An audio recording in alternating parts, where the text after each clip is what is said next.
know, it's interesting how you can have a song that may not make much sense, but then that melody just drives you, right? I'll tell y'all about it in a minute.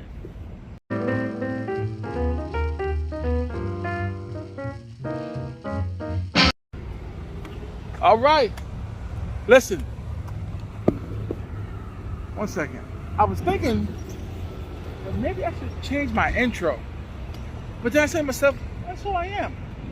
I'm the guy who yells, all right. So that's who I'll continue to be. What are you gonna do? Anyway, so I'm heading. I just saw a buddy of mine with his girl. You know, y'all met him the other night. Saeed. You know, he's struggling, but that's my man. You know, he, believe it or not, real talk, he saved my life one day. You know, you have those neighborhood kids that are just really bad. You know, one time, many years ago, I'm not mentioning any names,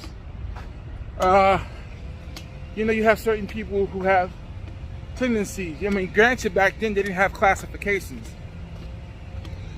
Shout out to Mitchell Houses. I'm always going past it.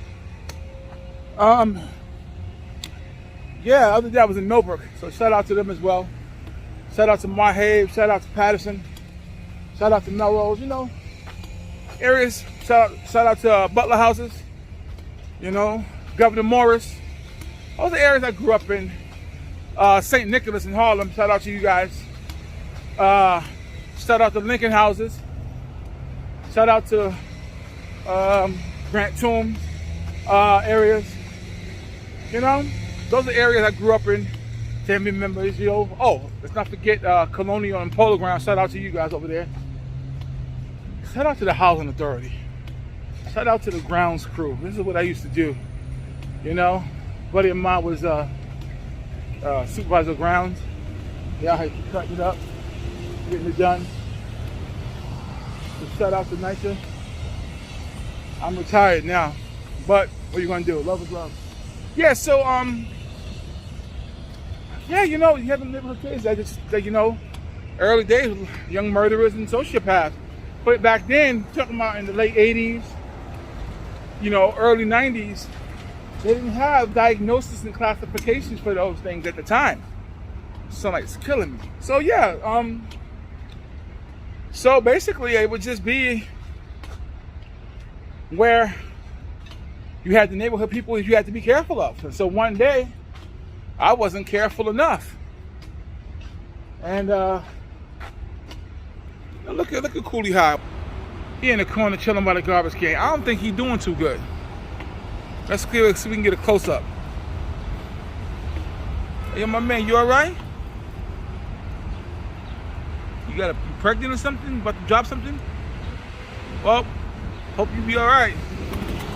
I like birds, but they carry disease, so I don't get too close. You know, anytime a plague or something came through, a bird was involved in somehow, you know, but they're just so beautiful, man. There's a guy I follow on Instagram and YouTube, Thomas Koik.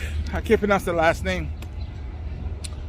He does wildlife photography, man. He be getting some nasty shots, yo.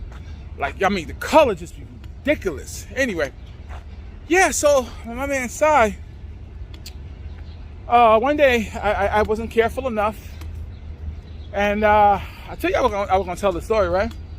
So one day I wasn't careful enough, came across these two dudes, neighborhood terrors. I mean, just horrible, not horrible, no, horrible, and it was just the worst, man. Anyway, grabbed me up. My brother, his name was Jamel, he would have held me down. But it was like, yo, let's go bother Mel's little brother. Brother, not brother, brother. Anyway, so, let me stop here for a second. So yeah, man, honestly, hit me up. I wasn't a fighter. I was just a big kid who just hated fighting. I was never that kind of guy. I mean, I did it when I absolutely had to. It's so weird, right? I hated fighting, hated the idea of getting hurt or hurting somebody else. But I'm also the kind of person, when I've had enough, I may be a long-suffering person, but when I've had enough, it's just like something happens, and I don't care what happens. I'm ready to fight the whole world then. But it takes me a very long time to get there, which is why I like to stay decent and act in a certain way. Anyway, yeah, so they had me hemmed up, digging all in my pockets. You know, run those pockets, fool. You know, young kids now, they think run your pockets is the new thing. Please, I've been told it 1,000 times. And it ain't nothing like going home to mama, somebody done took her bread money. Where the loaf of bread, boy? Oh, yeah, because he took it. Man, you better go outside and get that bread. I don't care how you get it. When you come back with a loaf of bread, I'm going to bust you up. Mom was no joke. Anyway, that was a good time. Yeah, they had me hemmed up, man. And one of these kids, he was really crazy, put a knife to my throat. And he was pressing the blade close to my neck. And I could feel it going into my skin. He was like, yo, if you don't give me something, I'm going to slit your throat. Even the other bad dude that he was with was telling him to chill. Yo, chill, what you doing, man? And he was going to cut me open. I don't know what went through his mind. Maybe I was going to be his first kill. I don't know. All of a sudden, and I got to give praise and credit to Jehovah God. And honestly, I don't talk about religion. Everybody to each his own. But on this particular occasion, I'm going to use that name because that's the right name to use. And I'll tell you this. Man, it's rough to even talk about. Saeed just came out of nowhere. Yo, leave little Jamel alone. What y'all doing? And Saeed was one of them dudes you didn't play with, man. He had, I don't know if he took a boxing. Remind me of AC Green. Not AC Green. Man, might even his last name. AC was another dude from 340 you didn't play with. AC, they just knew how to throw their hands, man. They was not afraid to fight, and they knew how to fight. And Sa, he walked over, and they just backed off. He was like, yo, we got a problem? And it was like, nah, Sa, we good. Get out of here, man. And he made him get out of there. And little Jamil, go this way, man. And I'm going to watch you until you get down the block. He sure did. You know, I never forgot that. Never forgot it. I'm a man of loyalty, I am. And since I was a kid, I always said to myself, yo, I couldn't do enough to thank that man. So, unfortunately, he's dealing with something right now. He got a little bug on his shoulder, little monkey on his back. But every time he needed something, if I got him. I don't feel I owe him anything. At the same time, my loyalty will not allow me not to look out for him. Because I say to myself, you know, thank God, I probably wouldn't be here today telling you all this story if it wasn't for him. So if he in trouble, or he needs something, he hungry, or he just need a couple of dollars to get him through the tough moments, I got him. I have to. Anyway, y'all ain't come on here to see all this. But just real quick, I'm gonna wrap up this video. I'm trying to keep videos short, so I guess I'll just be story about what happened.